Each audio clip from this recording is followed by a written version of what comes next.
What is going on, everybody? This is the Negro Shani, and today I kind of want to talk to you guys a little bit about the Dragon Ball Z Fighter of Z. Uh, I kind of want to talk about the roster of the new Dragon Ball Z fighting game and also the future of Dragon Ball Z fighting games. So first, I kind of want to tackle really the response of the fan base because it feels like the fan base is pretty split.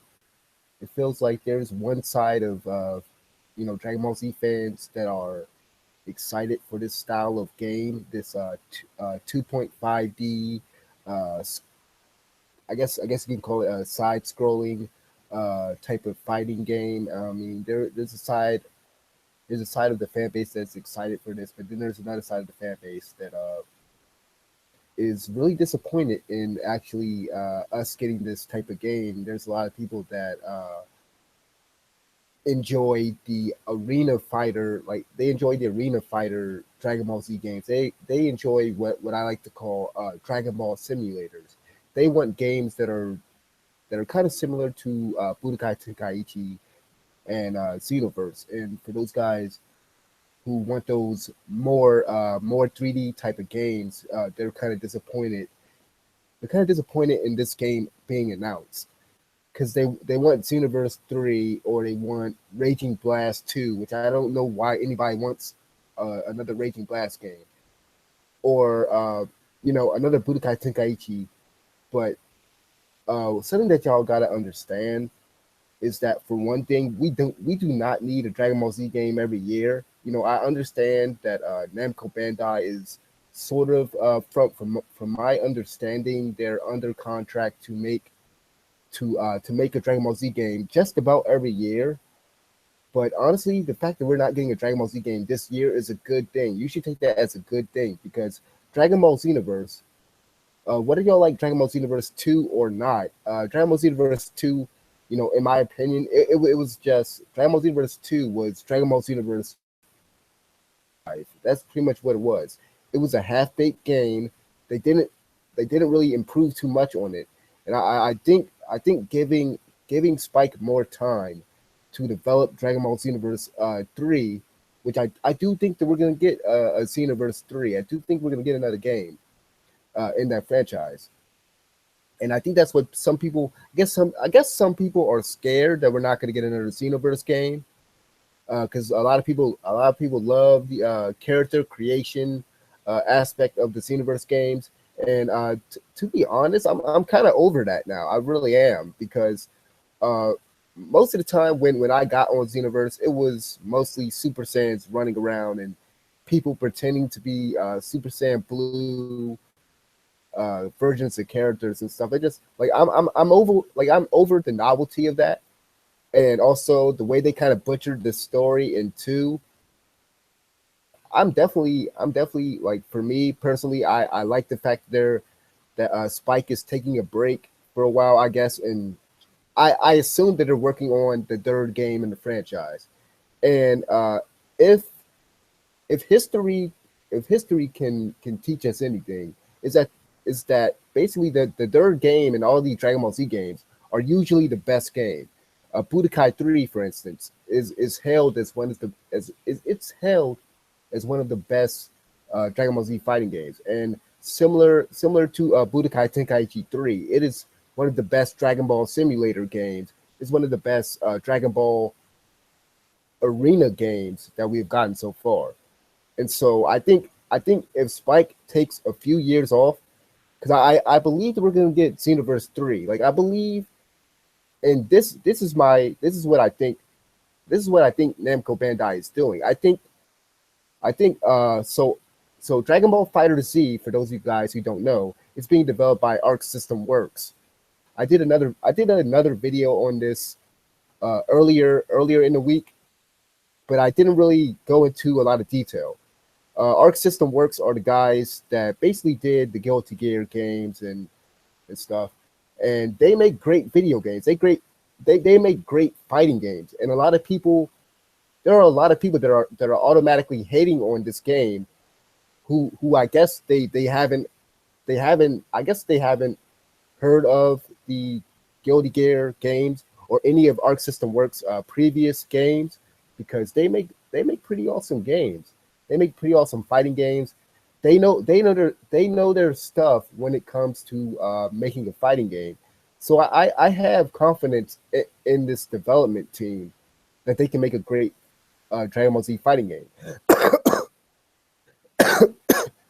And it's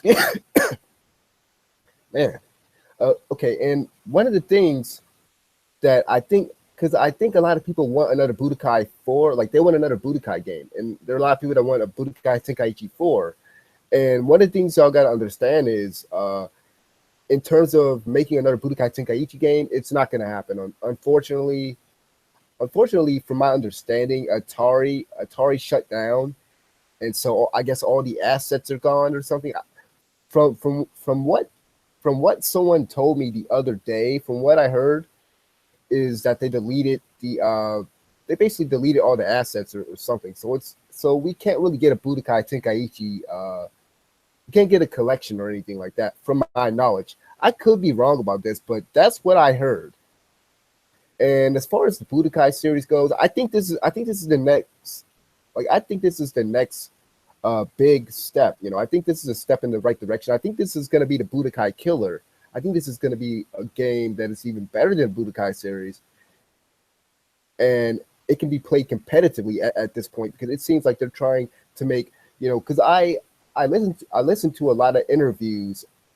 In regards to this game, and it seems like they're trying to make a game that is both competitive, that fighting game fans can really sink their teeth into, but then they're also trying to make a game that's also for fans. And when it comes to the character roster, which is something that I want to talk about in this video, I think some of you guys might be a little disappointed in the character roster that they're going to probably give us, because they're not trying to make a game that is solely about fan service. I think they're trying to make a competent fighter, and to do that, from my knowledge, from one of the interviews that I listened to yesterday, it seems like they're choosing characters that have a unique fighting style. They're not choosing characters based on popularity necessarily, and they're not choosing, they're just not going to choose characters just because of how popular they are, or because it fits, or because the characters fit in a certain saga, in a certain arc in the series. So that does leave a lot of questions, in regards to the story mode, because I really think they're probably going to come up with some unique story. I don't think the story is going to follow too much. I don't think the story is going to follow too much when it comes to the sagas and different stuff that happened in the series, because I really think they're going to be picking characters from perhaps every version of Dragon Ball Z, maybe even Dragon Ball, maybe even GT. And even though I don't want Dragon Ball Super characters in here, because I personally don't like Dragon Ball Super, we already know that Frieza gets his golden form in this game. And something that I also think I need to touch on is the fact that transformations, I guess we're not going to actually get transformations in this game. Like, from my understanding, it seems like the transformations are part of a person's special attack. So I think we saw this in the trailer where Goku goes Super Saiyan 3 for a brief moment and uses a Kamehameha. And I think Frieza goes into his golden form at one point and does his move. I think most of the transformations are going to be tied to a special move, which I'm okay with. I know that might piss a few people off. And I know a lot of people want Super Saiyan Blue Goku and Super Saiyan Blue Vegeta. I don't know why. I know there's a lot of y'all people that like Dragon Ball Super, so I know that there's a lot of people that probably want Super Saiyan Blue, but I think that I don't think we're gonna get multiple versions of characters. I don't think we're gonna get multiple versions of Vegeta and multiple versions of Goku. Stuff like that, like a separate Super Saiyan Blue Goku, a separate Super Saiyan 2, Vegeta, that sort of thing, which is a smart thing. It's a good thing. It's a good thing, whether you like it or not, because this roster is going to be limited. Because y'all got to keep in mind they're not making a very simplistic game. I mean, these characters that they're making, it's going to take a lot of money and a lot of time and resources to create to create not only like the character sprites and stuff, but the unique move sets of these characters. It's gonna take a lot of money and a lot of time and resources. So it's not like they're going to make like 5 different versions of a character. That would be a waste of time and resources, really. And I think this roster is going to be pretty varied. And I'm going to go down a list of 20 characters that I truly believe are probably going to be in the game. And I think that we're probably going to get at a maximum maybe 20 to 25 characters. I'm going to say 20, just because I think maybe we'll get some like DLC characters maybe later down the line. Like looking at Arc System Works, their track record. So like in Guilty Gear Xrd Sign, there were 17 playable characters, and 2 of those characters were DLC characters. And then Guilty Gear Xrd Revelator is they had 25 playable characters. I don't know how many of those were DLC characters, but just judging off of their past games, don't expect a big roster out of this game. I'll be very surprised if we get 25 characters, but I honestly think that we're probably going to get maybe 20 at the minimum, maybe 20, maybe 17, maybe. But this is my list of 20 characters that are going to be in the game. Now, we already know that Final Form Frieza is going to be in the game. Teen Gohan is going to be in the game. Cell, Majin Buu, Super Saiyan Vegeta, and Super Saiyan Goku. We already know they're going to be in the game. Future Trunks, I think Future Trunks has a good shot at being in this game simply because his fighting style is different. Future Trunks uses a sword, and Future Trunks is also a popular character. Again, I don't think they're going to go with just the popular characters, but I really think that Future Trunks has a good shot at being in this game. And also Ginyu, as much as I hate Ginyu, Ginyu is a very unique character because of his body switch ability and a few of his abilities. So I think that Ginyu has a good chance at being in this game. As much as I hate Dragon Ball Super, I think that Whis and Beerus are probably going to also be in this game. And the reason why I think Whis is going to be in this game, because I think Whis has a unique fighting style, and I think that Whis also has like this ability to I guess control time or whatever. So I think that would be kind of cool. Beerus, well, we already know that Beerus has a unique fighting style also. And Piccolo is definitely going to be in this game. I'll be very surprised if Piccolo isn't in the game. Not only because he's a fan favorite, and not only because he's a main character. I guess because he also has a wide range of techniques that he has used in all of the Dragon Ball series. Like if I remember correctly, there was this time where he split himself into like multiple cells. Like he split himself into 2 or the 3 to train and stuff. Like so, I think Piccolo has a good shot at being in this game, most likely. Crillon, as much as I really don't care about Crillon and kind of don't want him in the game, you got to have Crillon in the game. You really do. Like there are certain characters that you have to have in this game. And I think Crillon is one of those characters. Kid Buu definitely has to be in this game because of the way that he's able to like stretch his arms and stuff. The way that he fights is very unique. So I think that he's going to be in this game. Janemba. I know there might be some people that don't like this character. I love Janemba. This is a character I personally want to see in this game, but I also think he has a unique fighting style. Hercule, Mr. Satan, Mr. Hercule. I think that Hercule's going to be in this game, and as much as I don't want Hercule to be in this game, Arc System Works always has a joke character, and I guess that he can be a joke character for this game. Android 17 or 18 have to be in this game. It's either one of them, and I think that Android 18 has a big possibility of being in this game, just to have a female character in this game. Android 17, I really want Android 17 in this game, but I think they're going to go with Android 18. If they have to pick one of the androids, I think they're going to go with Android 18 just because she's a female character. Yamcha, I mean, there's people. Look. I understand that Yamcha is he's basically the butt of many jokes. I know that nobody really takes the character seriously. I know that no one really cares about Yamcha, but y'all can't fake on this man's fighting style. It's very unique. That Wolf Fang fist. It's a very unique fighting style, and I think he's also. I guess you can call him a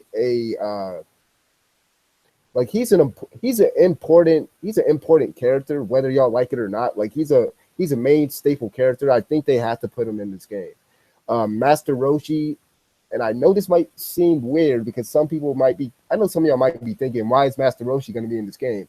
I really think he's going to be in this game. I mean, I think that he's unique enough to be in this game. I mean, he's able to basically roid out at any moment. He's able to get buff at any moment and really be able to fight with like low level characters. And I think, and I could be wrong about this because I don't really follow Super, but I think that he's also in Super also as one of the people that are fighting for they're fighting in that universe tournament or whatever. So I think they're probably going to add Master Roshi in this game. Zarbon, I don't even have to talk about Zarbon. I think Zarbon I think he has a good shot at being in this game. Him being able to transform and just the way that he fights. And I think the last character that could be in this game, or the last two characters that might be in this game, is Tien and Gotenks. And I know a lot of people would probably want. I don't know why anybody would want Goten in this game, because I freaking hate Goten, and I would love Kid Trunks to be in this game. I hope Kid Trunks is in this game, but I highly doubt that. I think that Gotenks has a better shot at being in this game. Just because he's a fusion character and some of his abilities are very unique. Some characters that I really hope to be in this game, Pycon, Garlic Jr., and like I said, Kid Trunks. I would love for those characters to be in this game. Like I said, Android 17. I kind of want them to pull from GT also, even though I know there's a lot of people that don't like GT or whatever. I want Super Saiyan 4 Goku. I want baby Vegeta or baby itself, some of the Shadow Dragons or something. I kind of hope that they pull from everywhere, except for Dragon Ball Super, which I'm pretty sure they're going to anyway, whether I like it or not. But I think the roster that I've discussed in this video, I think it's going to be pretty on point. So let me know what you guys. Let me know the type of characters that you would want in this game. Leave your list in the comment section below. Like the video, subscribe, and I think I covered just about everything that I wanted to cover. Oh yeah, there was one last thing that I wanted to cover in this video, and then I'm done. Just the fact that we're probably going to get Xenoverse 3 in probably 2019. I think what they're going to do from now on is basically alternate between these two series, between the two franchises, especially if this game sells well. If this game ends up selling well, I think Dragon Ball Fighter Z will be a secondary series. So like we'll get Dragon Ball Fighter Z next year in 2018, and then 2019 we'll get Dragon Ball Xenoverse 3, and then Dragon Ball Fighter Z 2, the sequel, we'll probably get that 2020, and then maybe Xenoverse 4 in like 2021, 2022. That's kind of what I'm thinking, and that's what I've always wanted them to do. If you guys go back, I did a video basically saying that Dragon Ball Z games need to be developed much like how Call of Duty is developed. And if you know anything about Call of Duty's development, is that Call of Duty has multiple teams working on different games each year, so that this year is, I think, Treyarch, and then the other year is like Infinity Ward or whatever. So I think that's what Namco Bandai is going to do from here on out. So yeah, that's all I got to say. Thank you guys for watching this video. Like, subscribe, and I'll see you guys next time. This has been the Negro Shotty. I'm out of here. Peace.